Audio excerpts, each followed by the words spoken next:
कथाशिल्पी गौरहरि दासंकर कथाटे पुस्तकर 13तम कहानी सलमान को मुदी।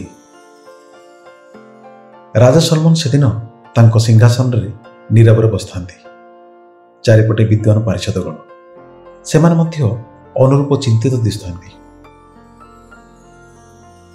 ताहार कारण राजा से एक कठिन प्रश्न पचारि थांती जार उत्तर से पाखरे न थाए। प्रश्नटी है एभली कौन मंत्र अच्छी कि जहाँ मनीष को तार भयंकर दुर्दिन में साहस देव एवं सुखतम मुहूर्त सुधा आनंद उल्लास उपरे नियंत्रण रखिबारे ताकू साहाय्य करिवो। पारिषदगण बारंबार राजा को प्रश्न को निज निज भाषा मन मन दोहरा था। एभली मंत्र कौन संभव? उभय सुख और दुखरे सुदिन और दुर्दिन में गोटे मंत्र समान काम देव किभली? से माने विफल हेले। मात्र ए घटनार सप्ताह पर जड़े वृद्ध आसी सलमान को गोटे मूल्यवान मुदी उपहार देले। सुना तैयारी मुदीटी किछि लेखा जाइतिला और ता उपरे हीरा खचित छोट ढांकुणी भड़ा जाइतिला। मुदीटी एभली तैयारी होइतिला जे पिंधिथिबा लोक जोर रे हाथ छाटी देले ता आपे खोली जिवो और तळे गुंफित शब्द केतोटी पढ़ी हेबो। राजांकठारु पुरस्कार नहीं जाऊ जाऊ वृद्ध जनक कहले, महाराज एई मुदीरे मु से मंत्र लिखि देछि जहाँ उभय दुख और सुखरे समान काम देव। तेबे मोर गोटे शर्त अछि, आपण याको वर्तमान खोलिबे नहीं कि मुदीर लेखाटी पढ़िबे नहीं। जेतेबेले भाबिबे जे जीवनर चरम मुहूर्त उपस्थित सेतेबेले केवल याको खोली पढ़िबे। राजा सलमान प्रतिश्रुति देले सैया हबो। वृद्ध जनक चलीगले। एहार किछि मास परे शत्रु राजा सलमान को युद्ध है।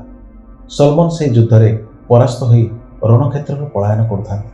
पछरे शत्रु पक्षर सैन्य और सेनापति से गोड़ौ सलमान को। सलमान निरस्त्र असहाय, तांको घोड़ा मध्य पाखरे नाही। घंच जंगलर गोटे गछ पछरे आत्मगोपन करने को बाध्य होती क्लांत श्रांत सलमान। सेतेबेले से भाविले जीवनर चरम दुस्समय उपस्थित, तांकर आउ रक्षा नाही। वृद्ध देइतिबा मुदीटी खोली अस्तगामी सूर्यर अवशेष किरण रे से मंत्रटी पढ़िले। हठात मुहर भंगी बदलीगला। तांकर दुश्चिंता मध्य दूर हो गला। से आउ कातर हेले नहीं, बरं उत्तीर्ण संध्यार रहस्यमय दिशुवा जंगल सौंदर्य उपभोग करिबारे मन देले चुपचाप। शत्रु पक्षर सेनापति दीर्घकाल अपेक्षा करी निराशे फेरीगले। सलमान तापरे बड़ कष्ट सेठू बाहरी फेरी आसिले निज राज्य को। यार किछि मास पर किंतु से निजर सैन्य बल एकाठी करी 2 गुण विक्रम से राज्य आक्रमण कले। एथर से जिणिले शत्रु राज्यर राजा हेले बंदी। सलमान को महानायकर मर्यादा देवा लगी तांको राजधानी रे भव्य संबर्धना सभार आयोजन करागला।